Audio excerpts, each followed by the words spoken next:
Halo sahabat Tuki, ketemu lagi dalam rubrik Kamu Nanya. Saya berharap sahabat Tuki dalam keadaan sehat, bugar, dan tentunya jangan lupa bahagia. Saat ini kita bersama dengan Dr. Ochang, Dr. Ilham Fauzan Nusali. Bagaimana kabar, Dok? Baik, Pak. Sehat? Siap. Alhamdulillah. Dok, ini ada beberapa pertanyaan ini, tapi lebih kencangnya itu pertanyaan soal hipertensi atau darah tinggi. Ya, siap.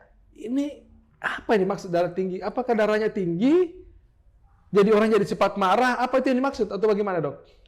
Baik, Pak. Oke. Jadi hipertensi atau biasa disebut dengan tekanan darah tinggi, yaitu kalau menurut definisi kesehatan ketika tekanan darah melebihi 140 per 80. 90 per 90. 140 per 90. di atasnya itu maksudnya? Iya, ketika tekanan darah sudah melebihi itu kita sebutkan hipertensi. Oke.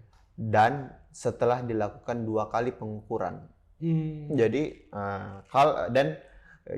jadi kalau misalnya kita cuma melakukan pengukuran 1 kali terus tekanan darahnya tinggi, belum bisa dikatakan hipertensi. Harus dilakukan pengukuran yang berulang dalam jangka waktu yang berbeda. Berbeda itu berapa hari, Dok? Bisa 30 menit setelah dilakukan pengukuran tekanan darah dan harus dalam keadaan tenang. Nah, itu kalau menurut itu berpengaruh ya keadaan. Berpengaruh.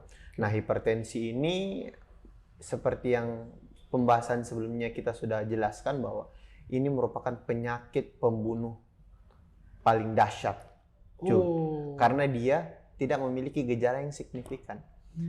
Jarang memiliki bergejala. Tapi sekalinya dia bergejala, sudah ada komplikasi di mana-mana. Komplikasinya bisa ke ginjal, bisa bikin gagal ginjal. Komplikasinya bisa ke yang minggu lalu kita 2 minggu lalu kita paparkan mengenai serangan jantung, bisa kena serangan jantung, bisa stroke. Semua dari hipertensi Semua itu ya? dari hipertensi. Oke. Nah, itu makanya hipertensi ini sering dianggap remeh karena gejalanya tidak kelihatan, jarang bergejala begitu. Oke. Nah, ini hipertensi, kenapa orang bisa kena hipertensi itu, Dok?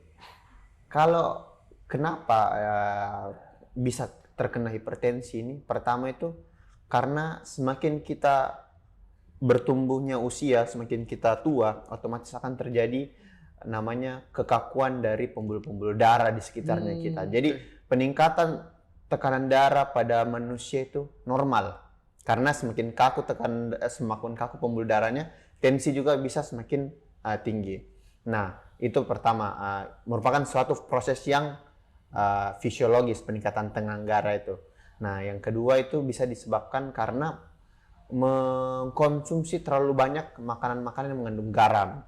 Garam ya? Garam. Oke. Karena garam itu bersifat menyerap air. Ya, jadi cairan yang harusnya di luar pembuluh darah karena ada banyak garamnya terserap ke pembuluh darah. Banyak air otomatis tekanan darah juga semakin tinggi. Ya, terus makanan-makanan pasien-pasien yang tidak mengontrol berat badannya. Itu juga bisa sebagai faktor resikonya.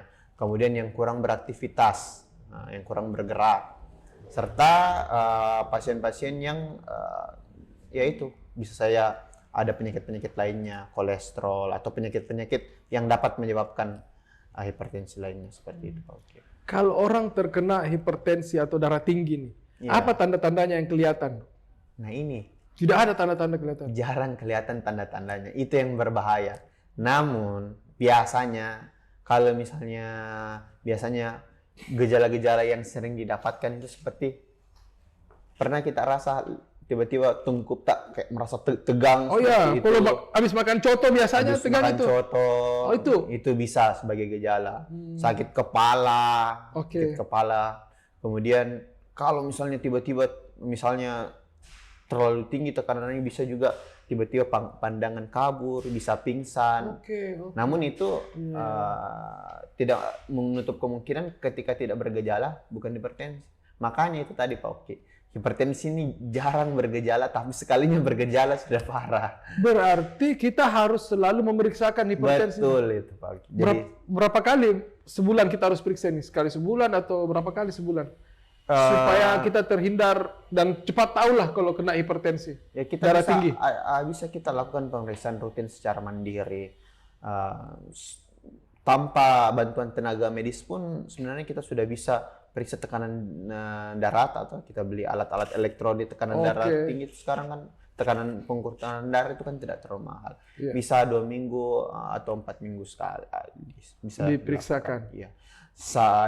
Yang perlu ditekankan juga bahwa ketika pasien atau orang terdiagnosis suatu penyakit hipertensi, maka dia akan terdiagnosis selamanya.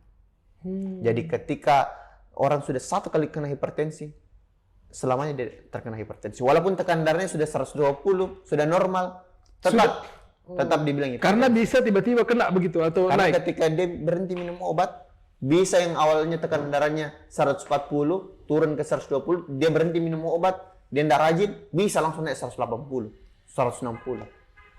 Itu. Iya. Oh jadi Rebound istilahnya. kalau sudah kena satu kali kena terus itu ya? Iya. Harus minum obat terus? Harus minum obat terus. Oh, Itu makanya untuk kita menentukan penyakit hipertensi tidak boleh sembarang. Makanya tadi dijelaskan melalui lebih dari 2 kali pemeriksaan. Iya. Lebih dari 1 kali. Jadi untuk cara menetralisir garam di dalam tubuh itu bagaimana itu supaya tidak terkena hipertensi? Anjuran ketika kita mengkonsumsi makanan-makanan ada batasan garam per hari, itu sekitar 2,5 gram maksimal per kilogram berat badan per hari. Jadi intinya simpelnya itu kan susah kalau misalnya diaplikasikan ke Iya, kehidupan. betul, dalam Ya istilahnya yang misalnya kalau jangan terlalu banyak garam lah. jangan terlalu banyak garam lah, Jangan terlalu asin. Iya. Seperti itu. Oke. Sama perbanyak makan sayuran. Nah, selain itu pencegahan yang lainnya apa, Dok? Supaya tidak Pencegahan terkena yang lainnya hipertensi. dari pertama nutrisi, itu paling penting ya. Oke. Nah, terus orang-orang yang sudah terkena hipertensi ya minum obat secara teratur, kontrol. Walaupun sudah habis obatnya, jangan langsung beli obat sendiri. Harus ke dokter tetap karena tidak ditahu ini dosisnya sudah pas enggak. Oke. Bisa saja kalau misalnya sudah tidak terlalu kuat ini obatnya ditambah dosisnya. Itu makanya gunanya kontrol ke Atau dokter. sebaliknya. Atau sebaliknya. Sudah semakin baik harus dikurangi Iya, dosisnya gitu. dikurangi dosisnya. Iya. Aktivitas fisik olahraga dianjurkan itu 30 menit sehari dalam kurang lebih 3 sampai 5 kali per minggu. 30 menit olahraga. Iya, sehari. Olahraga apa itu, Dok? Paling bagus.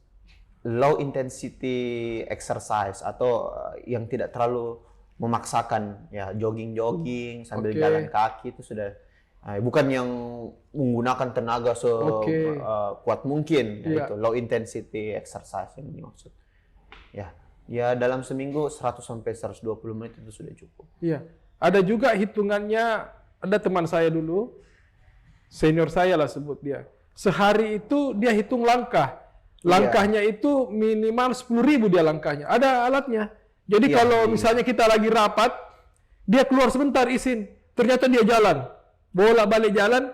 Saya tanya, kenapa? Prof, ya ini belum cukup 10.000 langkah saya hari ini. Itu pengaruh enggak itu langkah sampai 10.000? Bagaimana itu, Dok, penjelasannya? Sebenarnya untuk berolahraga itu caranya orang berbeda-beda. Oke. Ya berbeda-beda caranya ya. Jadi ya untuk kenalannya Pak Uki itu dia mengadaptasikan langkah kaki sebagai olahraganya. Oke. Jadi ya olahraga bisa dilakukan di mana saja. Kita bisa berolahraga dengan hanya push up di rumah, jalan-jalan keliling rumah juga itu bisa. Yang penting itu tadi low intensity. Apapun olahraganya, kita mau push up, kita mau lompat-lompat, mau jalan kaki sampai 10.000, itu yang penting waktunya kita perhatikan, intensitas olahraganya, jangan olahraga berat sama berapa kali seminggu, itu yang perlu diperhatikan.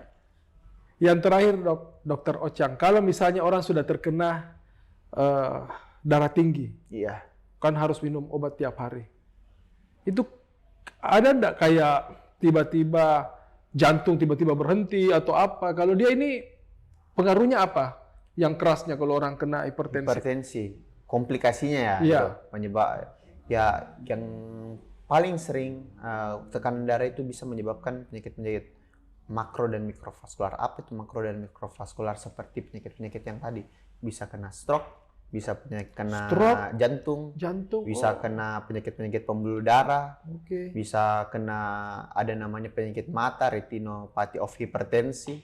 Ada juga penyakit. Ya? Mata itu maksudnya bisa lama-lama buta begitu? Iya bisa. Bisa kan pembuluh darah juga ke mata. Sama dengan diabetes juga itu ya? Iya betul.